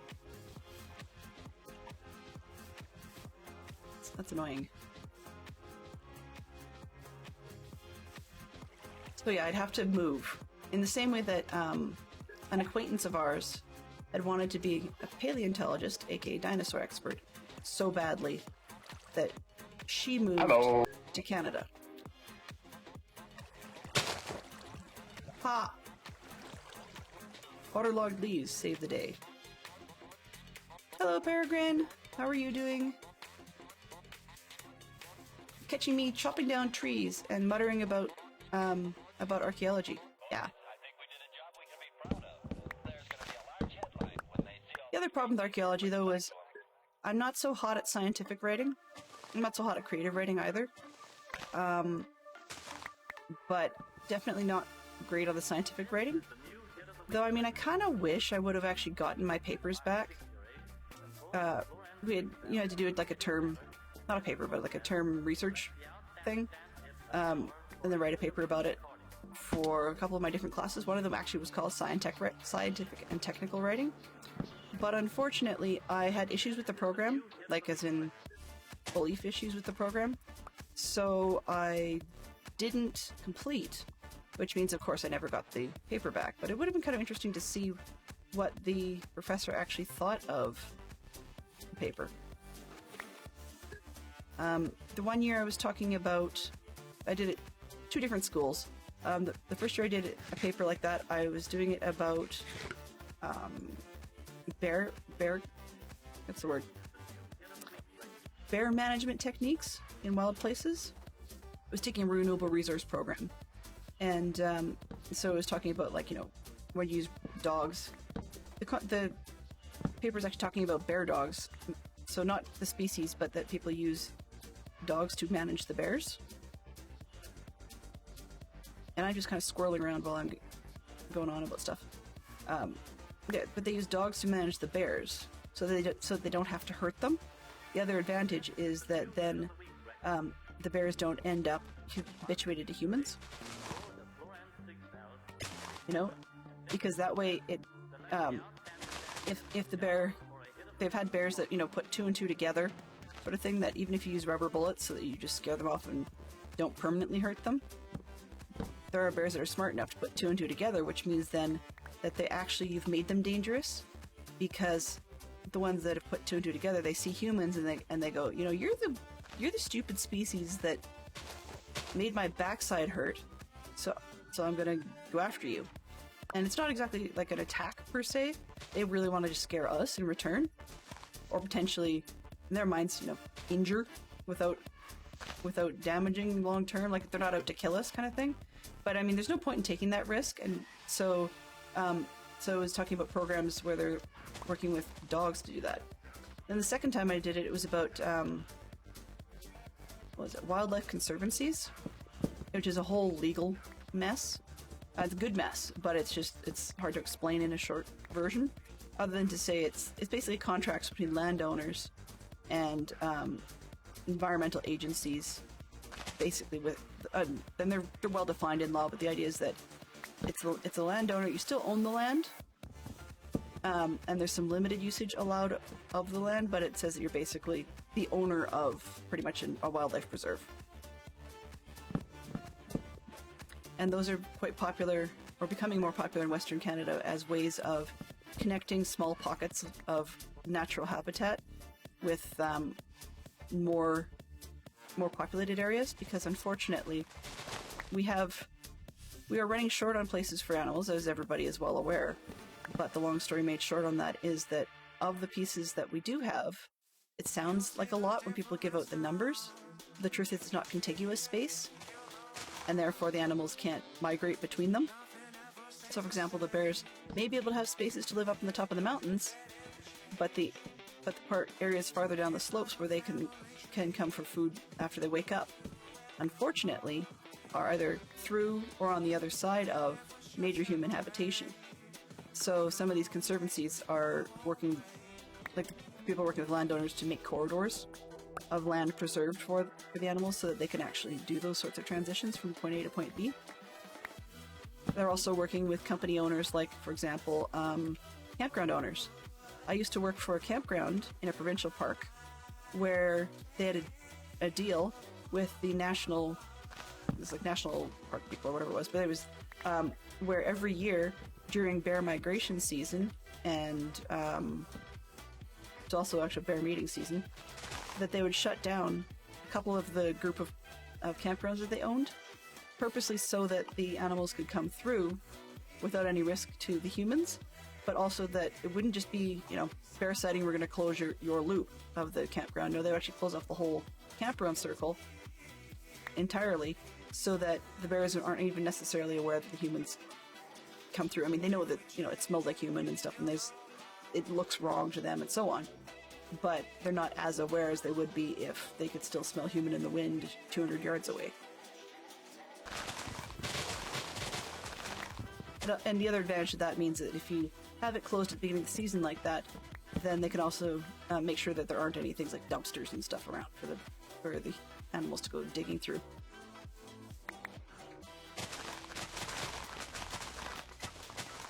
Destroy!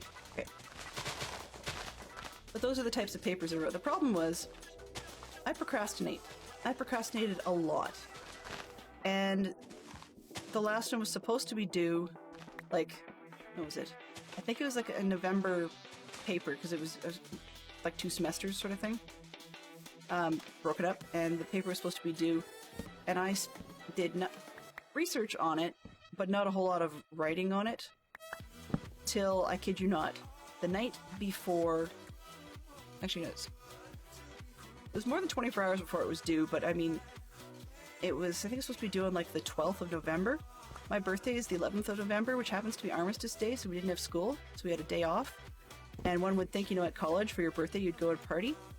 No, I spent it sitting on the floor of my dorm with index cards that had my notes all over them, trying to figure out how to get this stupid paper put together.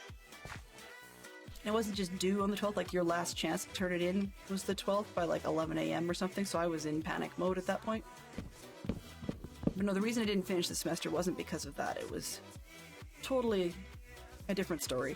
A totally different class that had nothing to do with resource management, I felt. And so I offered with the professor to do a different style of assignment than what he was asking for. And understandably, to some extent, he said no. And I said, well, I'm dropping your class. And he said, well, you cannot graduate the program if you don't take my class. And I said, well, fine, then I'm not in your program. And boy, did I get in hot water for that one. But, kids make stupid mistakes. Alright, we should just...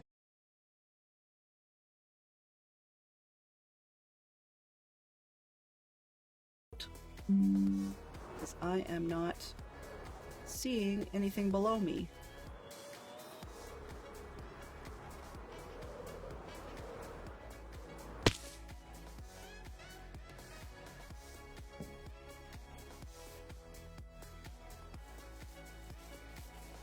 Ow. Ow.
We should be okay. I don't know what's going on here. Let's see, what have I got? Utilities, just gonna run a quick speed test.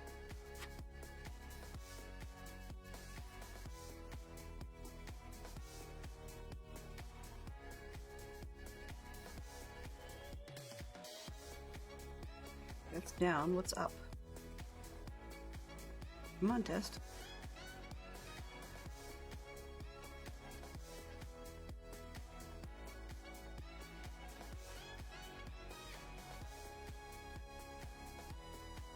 Well, I mean, the upload is lower than I'd expect, but it should be relatively stable.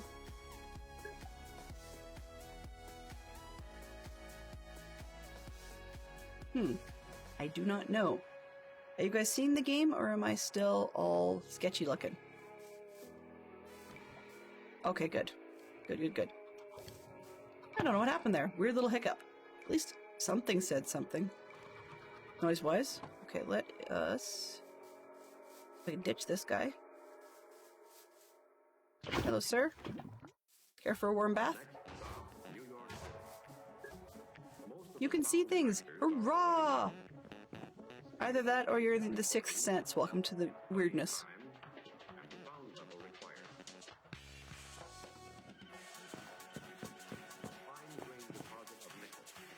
I see dead golems. Oh no, I don't. Not yet. I never did understand why it is that even if I put the golem on fire right in front of the villagers, they don't seem to care. Oh, I guess they cared this time. Where did that guy come from?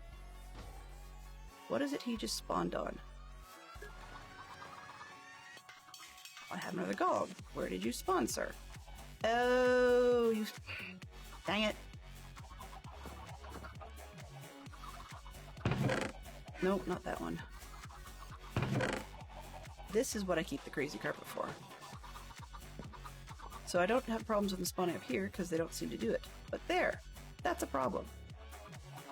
Now I have two golems to get rid of.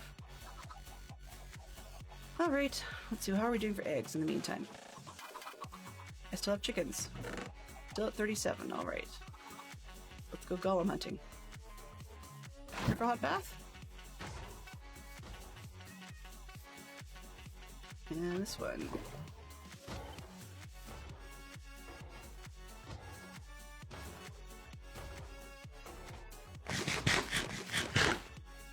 Yeah, that's strange and relaxing just watching the golem burn.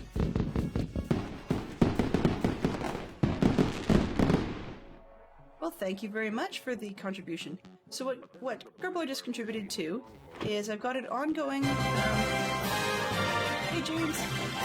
I've got an ongoing community points challenge that will dictate where and how quickly I put together the settings for being able to put together 12 Grimold Place Lego. Oh, you're cheating. Dude, I can't burn you if you're standing on the fountain. Move.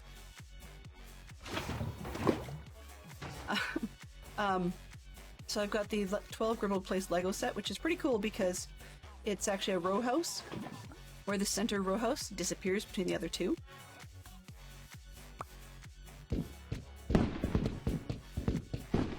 Awesome. So if we don't make the goal, then I shelve it as an idea for the far-flung future and possibly do it only on whenever at some mysterious time in the future, TM, that I managed to get set up for doing streams and such on YouTube. And I have no idea when that would be. Giving you an idea of how long I've had this kit hanging around, it was the anniversary gift for me last year. So I'd like to build it at some point, but I mean, you know, if I can share it with people, that would be all the better. Yeah, we haven't had one of those this time. This round. Uh-oh, and I busted it again. What happened? Alerts. Mini games. I don't think I turned that off. Oh, I see what's doing it. Okay. One of the tweaks I made to the bot, and I will try it again. Nope, Fox got in. Okay. One of the tweaks I made to the bot apparently makes that whole scene invisible. So I need to move that one out of the minigame scene. That way I don't have to prevent it from being hidden. Bigger pain in the bottom to do that.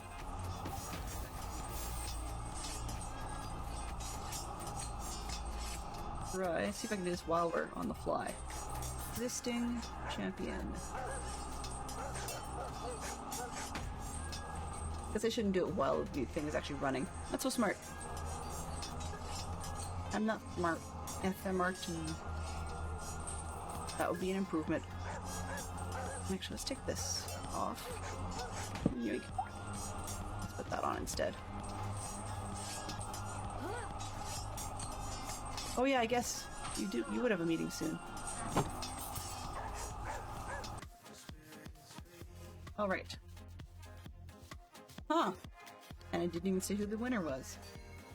Weird. That one's very broken.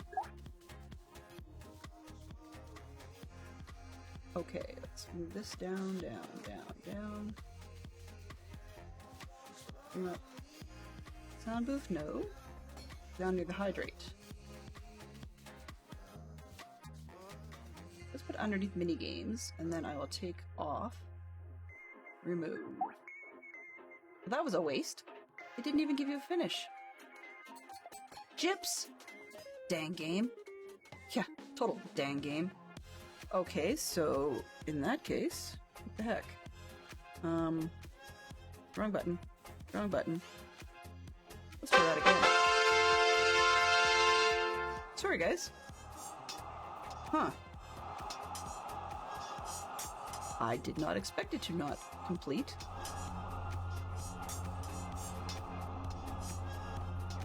Didn't know.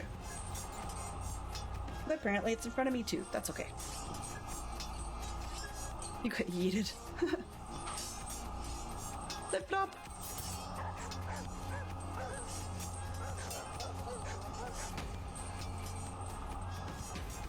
Okay, let's get too many flowers. Flowers, flowers, flowers. Nope. This one? Nope, no space there. I don't know. Oh. Can't help that I'm still holding it. Just putting random junk up here. Spruce trees. No, that's oak. Spruce trees. Spruce. Spruce. Spruce. Mushrooms. Mushrooms. Over there. Excellent. That had a winner. Rigged! Scam!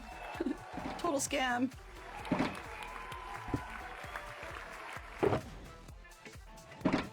2, 4, 6, 8. Everybody hydrate. Hydrate. So that's an everybody. If you got a drink of water or a drink of tea, colas, beverage of your choice, grown-up wobbly pops, go for it.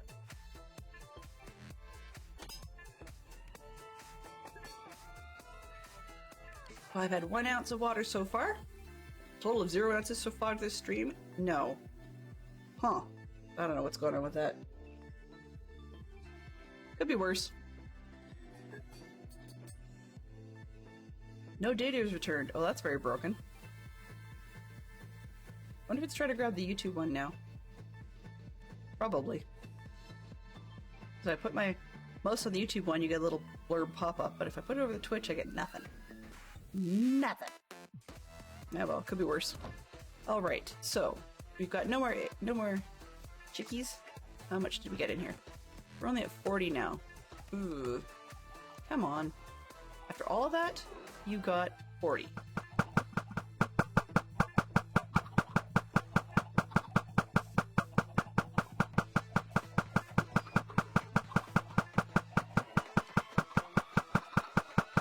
We're all gonna stand in the same place?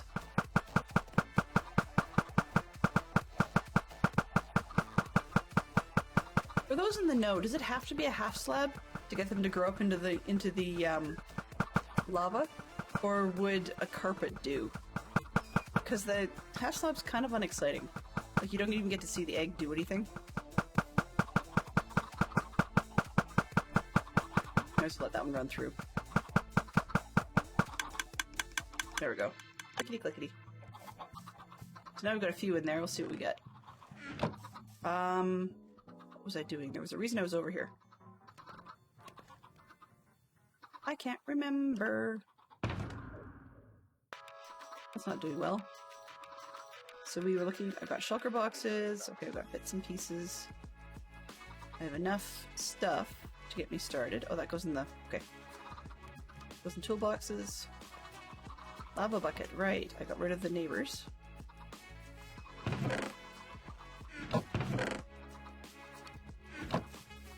Let's get some more here while we're at it. 1, 2, 3, 4, 5. And I have not done the maintenance of the farm in a bit, so there might be more iron than I know what to do with. Let's actually, rather than wandering around, let's grab a shulker. What's that? That's a different project. That's the box for this stuff. But I don't particularly want to get it all muddled up because then I have to worry about things spawning on it. This one, there. I can eat that carrot probably. These torches. Let's put shears down here just to fill spaces. Actually, just that up. There. Randomness? What's that supposed to be there for? Something? I do not know. I do not know. Alright. Nighttime already? Are you kidding me? Is it just me, or does it sometimes feel like you don't do anything and you turn around and it's nighttime again?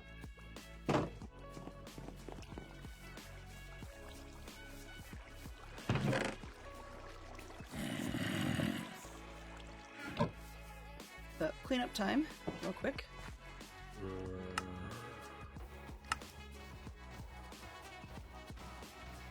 Excellent.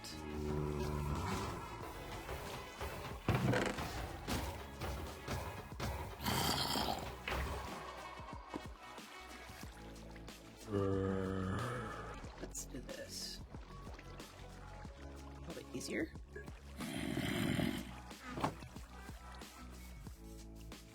Yes, it does feel like that, I'm sure. Let's put you up there, just match those. Easier. Oops, didn't.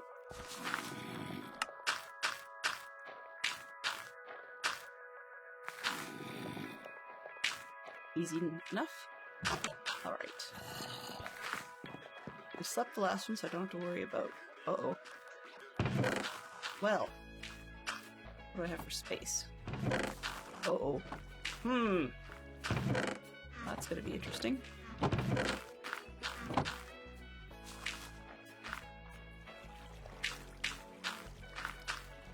Alright, yeah. So that's a thing. Or maybe? Okay.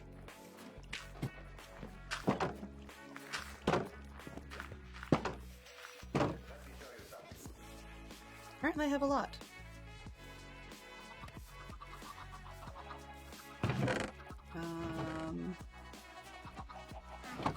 Do I have any random junk?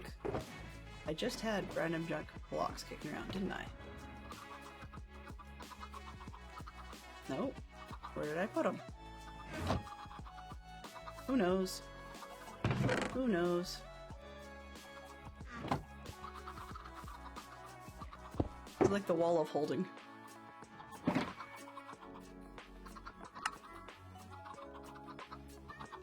Here you go, cat. Okay, enjoy. I just can't keep up today. It's weird because this morning I thought, you know, such a chill stream, we're just building on this other building, we're gonna get some stuff done, and ran out of materials, and then, well, it just kind of got away from me, I guess. One there. actually, that gave me a great idea. Okay. That might look kind of tacky, though.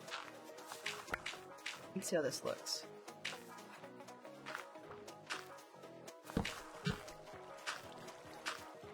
This way. This way. Oop. That way? Yeah, okay. That'll do for now. I'll have to come back and change them all over later. Oops, not that way. Go this way.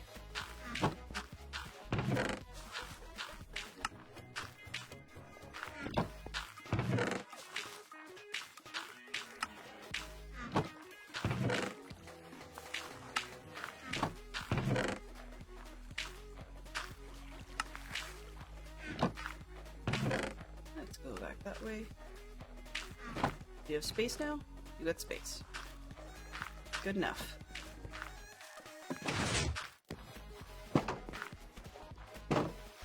I'm not even sure why I have a bamboo farm that's that big. I could probably deal with just like one. But you never know. Alright, so 10 minutes. 10 minutes it is.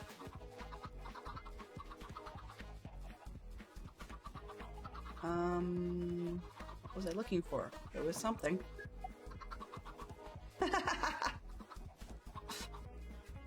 Delay! Confusion and delay. Okay, never mind. I know I'm a parent when it's apparent that I have no idea what I'm doing.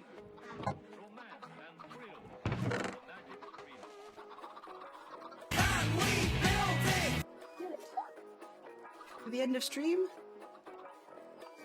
Or right now? That's the question. I'm actually going to start it right now. Well, as soon as I get myself in a semi-safe place. We're going to do a quick switch over. So I can do this without knocking over everything.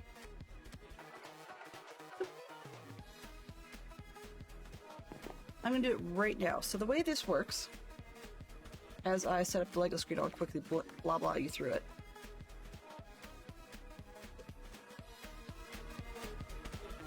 Alright, so the way this works is I set up a little overhead cam, and we are working on a house banner for Gryffindor.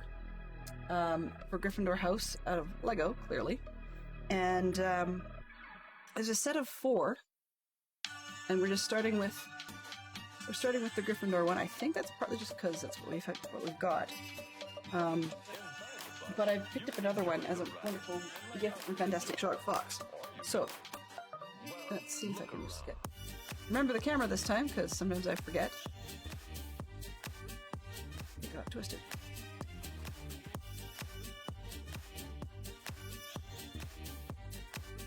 Go to square. Okay. You're well enough. Alright. So, let's just swap this one over to Lego.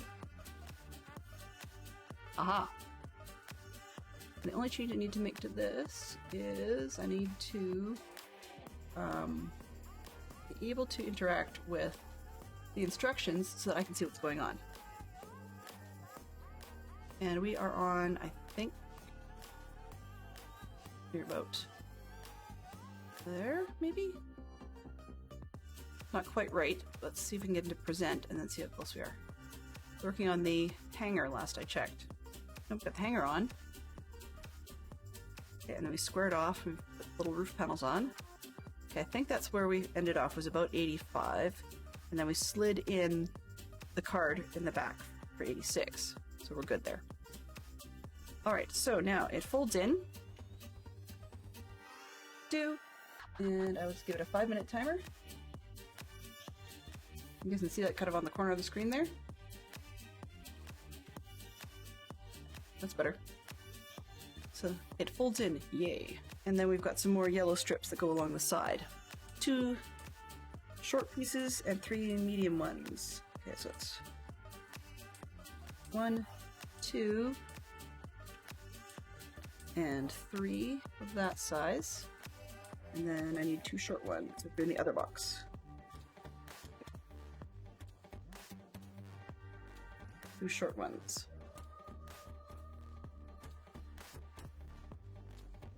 We go 1, 2, so we go long, short, long, short, and long. And then we can switch that up. Ooh, nice little cool wiggly pattern. This one, we've got square, one of the rectangles, 3 of those rounded tips, 1, 2, 3. I'm really crowding that side, aren't I? Okay. And 1 curve. All right, see if I can get this figured out. So we've got this one right up here. And then from there, I've got a sideways bit. Oh, not quite square enough, but that's okay. With a curve. I like this one. I don't think I've seen that piece before. That's pretty neat. That way. There. Vertical up top. And then this one on the side here. This one didn't quite get straight. There we are. All right. Oops, 2. Guess we got that. And more on the other piece. So we've got another long one. Looks like it goes right above. Another one of the diamond-shaped pieces. This way.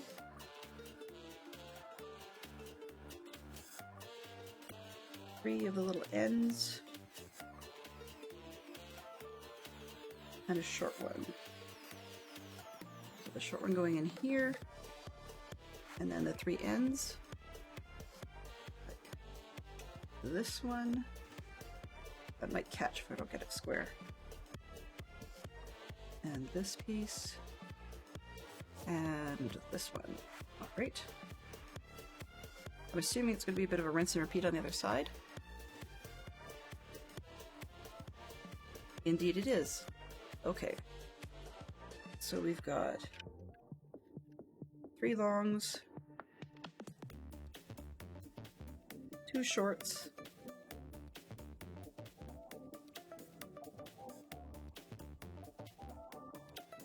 2, 3. This one. Sorry, the hair just keeps coming over my shoulder and it's kind of annoying. Okay. And this one, actually just a major piece that goes over the door there.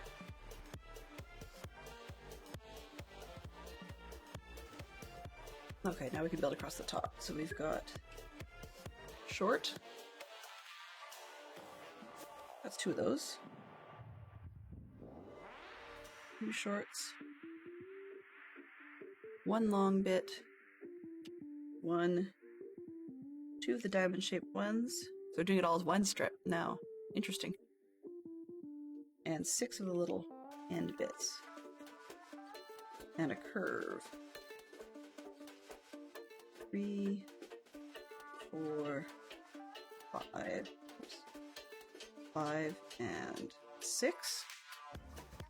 All right, so we've got this that matches up. And this one that mirrors. There we go. So this direction.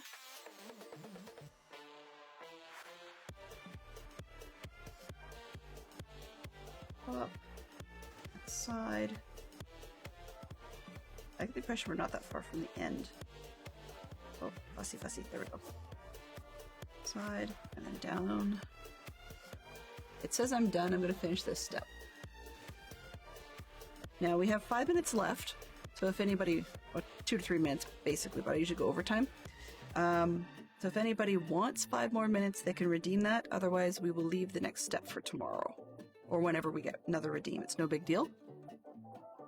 But I'm just going to finish this one because I've got all the parts already laid out. This step. One on that one. and a spot on this one. Now I'm just going to check and take a look at what the next step is, because if it's just one step and we're done, then I'm going to stop. But if it's... Okay, there we go. You would! So then we take this logo, and that sits nice and squarely right in the center. Make sure it holds on tight. And then it's just deco.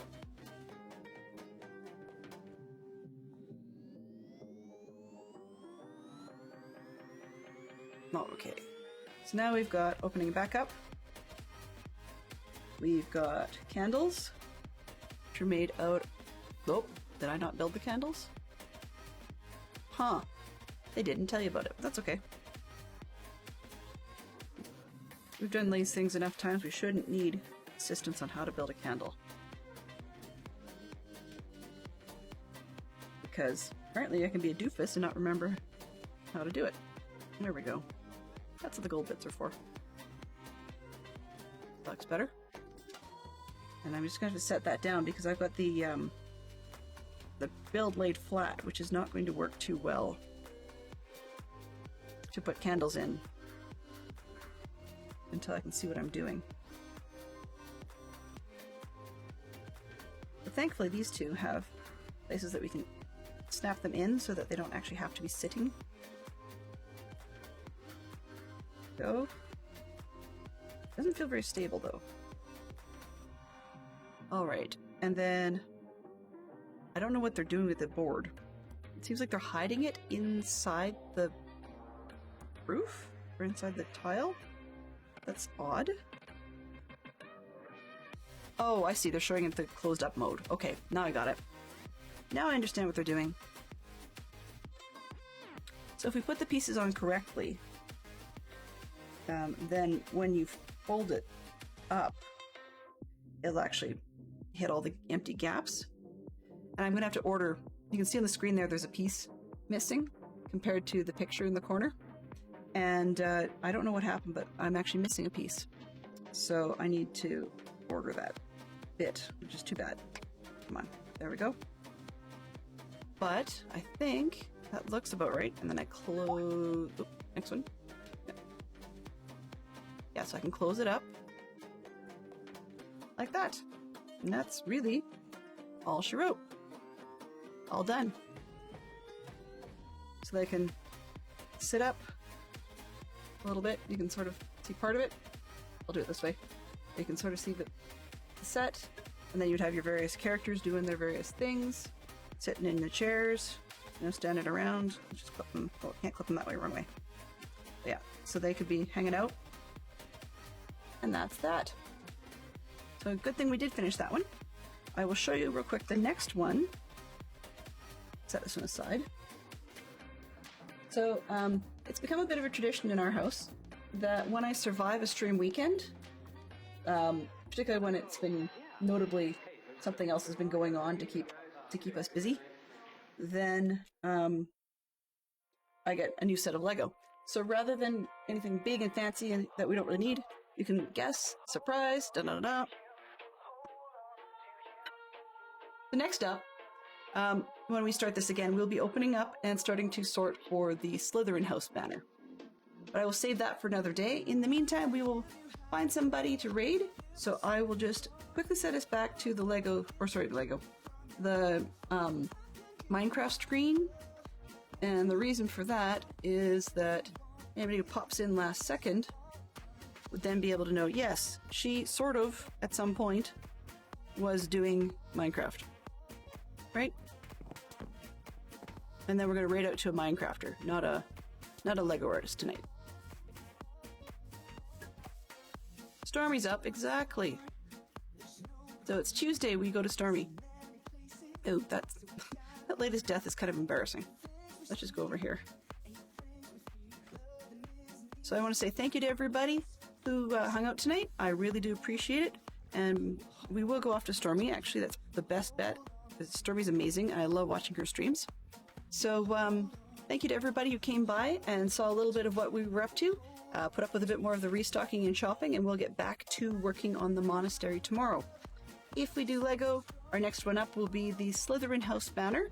But there's always opportunities to drop some points in the community challenge to get the much larger Grimald Place build. I don't think it's going to fit on camera. Actually, let's see what screen do I have. Pause this. Just a split second. There we go. Yes, and I'm going to turn off chatting. Where's the background? Background? Background. Okay, filters. Let's take off the background removal. Okay, so this is the one. Oops. See, there's my mic. Yay! This is the one that we will be working on if you make the points redeem. I'll stop the camera. It sees the faces on the side. But that's the one that we'd be working on. And it has a cool little inside. You can sort of see the way it... I know I'm behind the box, but yeah. So that's the way the inside of that one looks, and that's what we'd be working on if we manage to make it to the redeems. Okay, let's start that raid out to Stormy, and we will say our final thank yous on the end screen. Doo-doo-doo. Mischief managed. Alrighty. Thank you very much to Fantastic Sherlock Fox for coming in and being our mod this evening. Also, thank you very much to Neon and Scrublord for hanging out and spending their channel points. And thanks very much to B Silver B and Tiz for Truth for dropping by, as well as Poodle Pirate, again, and to Chazimac, Henko Chavez, oh boy, sorry, Neon Traveler, Peregrine, and James Corey. And I apologize for all the mispronunciations. And for the really bad closed captions. But we will see each other soon. Give Stormy our best. You can see that we've got the 2 sets of emotes available there. And as always, everybody and their dog has a Discord. So we will throw that one up there and see what comes of it. It's pretty quiet. So have yourselves a great evening in Stormies. Remember to say hi, and we will see you tomorrow at noonish Eastern Time. Have a good evening. Goodbye for now. Transfer complete.